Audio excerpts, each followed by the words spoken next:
ಹೆಸರಾಂತ ಹಾಸ್ಯ ಕಲಾವಿದ ರಾಕೇಶ್ ಪೂಜಾರಿ ಇಹಲೋಕ ತ್ಯಜಿಸಿ ಕೆಲ ದಿನಗಳು ಕಳೆದಿದೆ. ಅವರ ಸಾವಿನ ಬಗ್ಗೆ ಕೆಲ ಸುದ್ದಿಗಳು ಸಾಮಾಜಿಕ ಜಾಲತಾಣದಲ್ಲಿ ಹರಿದಾಡುತ್ತಿವೆ. ದೈವ ಈಗಾಗಲೇ ಈ ಬಗ್ಗೆ ಎಚ್ಚರಿಕೆ ಕೊಟ್ಟಿತ್ತು ಎಂದು ಹೇಳಲಾಗುತ್ತಿದೆ. ಹಾಗಾದ್ರೆ ರಾಕೇಶ್ ಸಾವಿನ ಆ ರಹಸ್ಯ ಯಾವುದು? ಕನ್ನಡ ಚಿತ್ರರಂಗ, ತುಳು ಚಿತ್ರರಂಗ ಹಾಗೂ ಕನ್ನಡ ಕಿರುತೆರೆಯಲ್ಲಿ ಮಿಂಚಿದ್ದ ಹಾಸ್ಯ ಕಲಾವಿದ ರಾಕೇಶ್ ಪೂಜಾರಿ ಇವರು ತಮ್ಮ 33ನೇ ವಯಸ್ಸಿನಲ್ಲಿ ಹೃದಯಾಘಾತದಿಂದ ಸಾವನ್ನಪ್ಪಿದ್ದು ಇನ್ನು ಮುಂದೆ ನೆನಪು ಮಾತ್ರ. ನೂರಾರು ಕನಸು ಕಟ್ಟಿಕೊಂಡಿದ್ದ ಈ ಯುವಕ ಇನ್ನು ಮದುವೆ ಸಹ ಆಗಿರಲಿಲ್ಲ.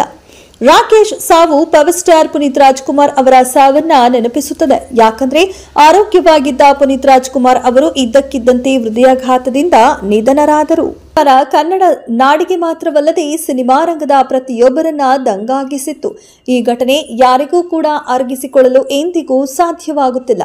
ಹೀಗಿರುವಾಗ ಇನ್ನೂ ಜೀವನದಲ್ಲಿ ಬಾಳಿ ಬದುಕಬೇಕಾಗಿದ್ದ ಪ್ರತಿಭೆ ರಾಕೇಶ್ ಪುನೀತ್ ರಾಜ್ಕುಮಾರ್ ಅವರಂತೆ ಸಾವನ್ನಪ್ಪಿದ್ದಾರೆ. ಇಂತಹ ಸಾವುಗಳು ಹೆಚ್ಚಾಗುತ್ತಿದ್ದು ನಾನಾ ಪ್ರಶ್ನೆಗಳನ್ನ ಹುಟ್ಟುಹಾಕಿವೆ. ಗಟ್ಟಿಮುಟ್ಟಾಗಿದ್ದ ರಾಕೇಶ್ ಅತ್ಯಂತ ಲವಲವಿಕೆಯಿಂದ ಇದ್ದರು. ಎಲ್ಲರೊಂದಿಗೆ ನಗುತ್ತಾ ಮಾತನಾಡಿಕೊಂಡು ಇದ್ದ ರಾಕೇಶ್ ಇಷ್ಟು ಬೇಗ ಅಗಲಿದ್ದು ತುಂಬಾ ನೋವಿನ ಸಂಗತಿ.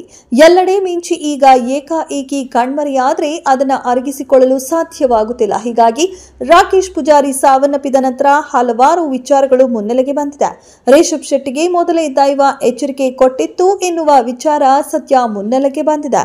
ಕಾಮಿಡಿ ಕಿಲಾಡಿಗಳ ಮೂಲಕ ಜನಪ್ರಿಯತೆ ಪಡೆದ ರಾಕೇಶ್ ಪೂಜಾರಿ ಕಾಂತಾರ ಚಾಪ್ಟರ್ 1 ಸಿನಿಮಾದಲ್ಲೂ ಸಾಕಷ್ಟು ಶ್ರಮ ವಹಿಸಿದ್ದರು.